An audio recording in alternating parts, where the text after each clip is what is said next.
ଏ ଯେଉଁ ଆପଣଙ୍କର ଏଇ ଯେଉଁ ଜିନିଷଟା କେବେଠାରୁ ହେଲା? ପୁଅକୁ ବର୍ତ୍ତମାନ 3 ବର୍ଷ ହେଇଗଲାଣି।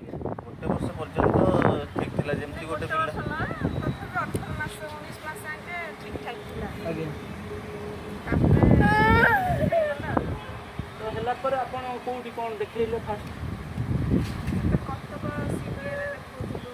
ନାଇଁ, ଫାଷ୍ଟ ଯେତେବେଳେ ହେଲା ଆପଣ କ'ଣ ଓଲଟପୁର ନେଇଥିଲେ ନା ଓଲଟପୁର ନେଇଥିଲେ? ଓଲଟପୁର ଠିକ୍ ଚଲାଚଲି କରୁଥିଲା। ଆଜ୍ଞା ଆଜ୍ଞା ସେଠି ଚାଲୁଥିଲା, ବସୁଥିଲା, କଥା ବି କହୁଥିଲା। ଆଜ୍ଞା ତାପରେ ସେଠି ମାନେ ଏମିତି ଫିଜିଓଥେରାପି କଲାବେଳକୁ କାନ୍ଦିକି ରାହା ଟେକିକି ରୁହେ। ଆଜ୍ଞା ସେ ଏବେ 7-8 ଥର ସେଠି ହେଇଯାଇଛି। ତାପରେ ଲାଷ୍ଟ ଯେତେବେଳେ ବେହୋସ ହୋଇଗଲା, ମାନେ କେବେ ବେହୋସ ହୁଏନି, ସେଇଥରକ ବେହୋସ ହୋଇଗଲା। ତାପରେ ସେଇ ଦିନଠୁ ତ ଆଉ ସେଇଟା ହେଇନି, କେବେ ଫିଟ୍ସ ମାରିନି।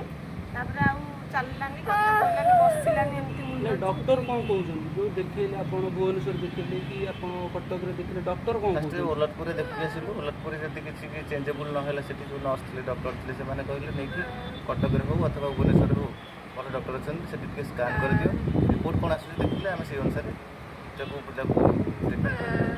ତ ଏଠି ଆସିକି ଆପଣଙ୍କର ଦେଖେଇଲେ ରିପୋର୍ଟ, ତାଙ୍କୁ ଦେଖେଇଲି ଯେତେବେଳେ ରାମେଶ୍ୱର ପାତ୍ର ସେଠି ଦେଖିଲି ଯେତେବେଳେ, ସେ କହିଲେ ଯେ ମେଡ଼ିସିନ ଦିଅ, ମେଡ଼ିସିନ ଖାଅ, ଭଲ ହେଇଯିବ। ତ 4-5 ଥର ସେଠୁ ମେଡ଼ିସିନ ଆଣିଲି, କିଛି ଇମ୍ପ୍ରୁଭ୍ ଦେଖିଲି କି ଚେଞ୍ଜେବୁଲ୍ କିଛି ଦେଖିଲି। ତାପରେ ପୁଣି ସେ କହିଲେ ମୁଁ କିଛି କରିପାରିବିନି, ଇଏ ସିପି ପେସେଣ୍ଟ। ସିପିର ଅର୍ଥ ସେତେବେଳେ କ'ଣ ମୁଁ ଜାଣିନଥିଲି। ସିପିର କ'ଣ ମାନେ ମୁଁ ବି ଜାଣିନି। ସିପିର କ'ଣ ମୁଁ ବି ଜାଣିନଥିଲି। ତାପରେ ମୁଁ ଜାଣିଲି ଯେ ସେ ଭେନ୍ ଯଦି କିଛି ଡ୍ୟାମେଜ୍ ହେଇଯାଏ ତ ତାହାକୁ ସିପି ପେସେଣ୍ଟ କୁହାଯାଏ। ଆଚ୍ଛା ତାପରେ ସେ କହିଲେ ମୁଁ ଏଥିରେ କରିପାରିବିନି, ଆପଣଙ୍କର ଆସିଲେ କେଉଁଠି ବାଦାମବାଡ଼ି ପାଖରେ ଦୋଳମୁଣ୍ଡେଇ, ଆଜ୍ଞା ସେଠି ବି ଦେଖେଇଲି। ସେଠି ବି ଦେଖେଇଲା ପରେ ସେ 2 ଥର ଖଣ୍ଡେ ମେଡ଼ିସିନ ଦେଲେ। ତାପରେ ସେ ରେଫର୍ କରିଦେଲେ ବାଙ୍ଗାଲୋରରେ ନିମ୍ହାନ୍ସ ଯିବା ପାଇଁକା। ସେଠି ଡକ୍ଟର ଅଛନ୍ତି, ମୁଁ ଆପଣଙ୍କୁ ଆପଏଣ୍ଟମେଣ୍ଟ ଦେଇଦେବି, କଥା ହେଇକି ଆପଣ ସେଠିକି ଯାଆନ୍ତୁ। ପଚାରିଲି ଯେ କେତେ କ'ଣ କେମିତି ଇନଭେଷ୍ଟ ହେବ, ସେ କହିଲେ 3-4 ଲକ୍ଷ ମିନିମମ୍ ଇନଭେଷ୍ଟ ହେବ। ତାପରେ ମୁଁ ମାଇଣ୍ଡ ସେଟଅପ୍ କଲି ଯେ 3-4 ଲକ୍ଷ ଯଦି ଖର୍ଚ୍ଚ ହେବ, ମୋ ପାଖରେ ତ ଏତେ ନାହିଁ। ଆପଣ କ'ଣ କରୁଛନ୍ତି? ମୁଁ ଏବେ କିଛି କରୁନାହିଁ। ମାନେ କ'ଣ କରୁଥିଲେ? ମୁଁ ଆଗରୁ ଆହାରରେ କାମ କରୁଥିଲି, ମୋତେ ସେଠୁ ପୁଲ୍ ଅପ୍ ଆହାର କେନ୍ଦ୍ର? ଆହାର କି ଆପଣଙ୍କର ଆହାର ଅଛି, ସେ ଆହାର କେନ୍ଦ୍ରରେ କାମ କରୁଥିଲି। ମୋତେ without clear notice pool up କରିଛନ୍ତି। ବାହାର କରିଦେଉଛନ୍ତି।